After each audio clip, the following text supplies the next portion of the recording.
les enjeux cruciaux qui sont devant nous. Merci Madame la députée. La parole est à Madame Sabine Rubin pour la France insoumise.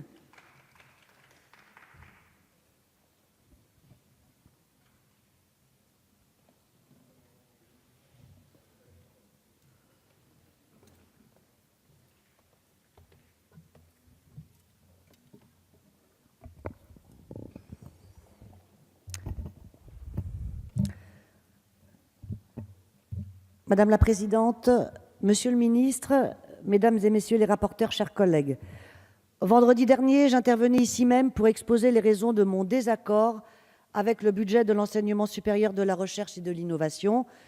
Aujourd'hui, c'est à propos de l'enseignement scolaire que j'interviens, contestant à nouveau le budget attribué à cette mission. Au préalable, je souhaite souligner qu'il ne s'agit ni pour moi ni pour mon groupe de nous complaire dans une opposition systématique ou partisane. Voir chacun de nos amendements retoqués ne nous amuse pas, sachez-le. Mais je souhaite insister sur le fait que ces désaccords sur les budgets révèlent sur le fond deux conceptions tout à fait antagonistes de concevoir des politiques.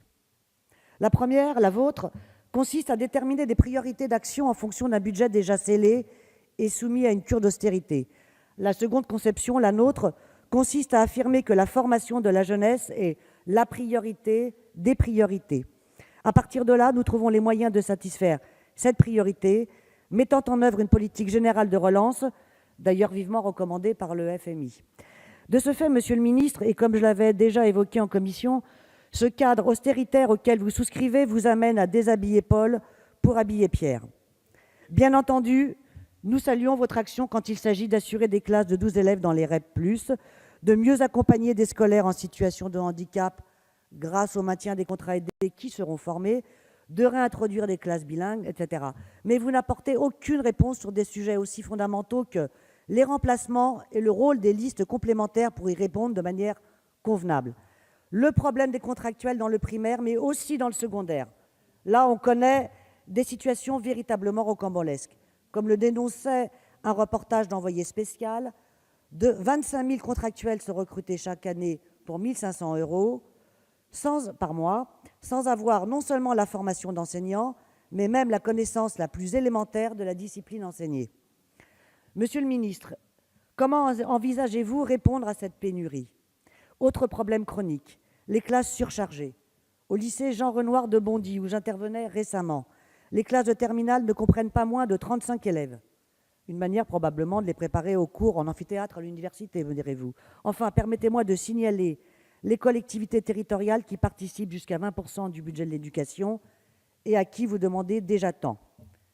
Voici quelques informations en direct de la Seine-Saint-Denis, monsieur le ministre. Dans les écoles communales de Bagnolet et de Stein, des élèves ont dû faire cours en manteau, faute de chauffage. Au lycée Olympe de Gouges, sur ma circonscription, il y a pénurie d'agents d'entretien. Ceux-ci sont à la limite du burn-out, faute de remplacement et de postes supplémentaires. Le lycée reçoit 400 élèves en plus cette année, dans 12 préfabriqués, soit 600 mètres carrés de surface en plus à nettoyer. Voilà aussi la réalité, monsieur le ministre. Et sur qui comptez-vous pour l'action Devoir fait, sinon sur le bénévolat des AVS, le volontariat des enseignants ou des associations locales déjà exsangues? Monsieur le ministre, la hausse de 1,3 milliard d'euros ne permet pas de répondre aux problèmes que je viens d'évoquer. Elle est en total décalage avec les nécessités de base de votre mission. Selon nous, c'est 14 milliards de plus qui seraient nécessaires pour répondre aux enjeux d'une éducation nationale qui aurait cette simple ambition, être gratuite, laïque, obligatoire et de qualité pour tous.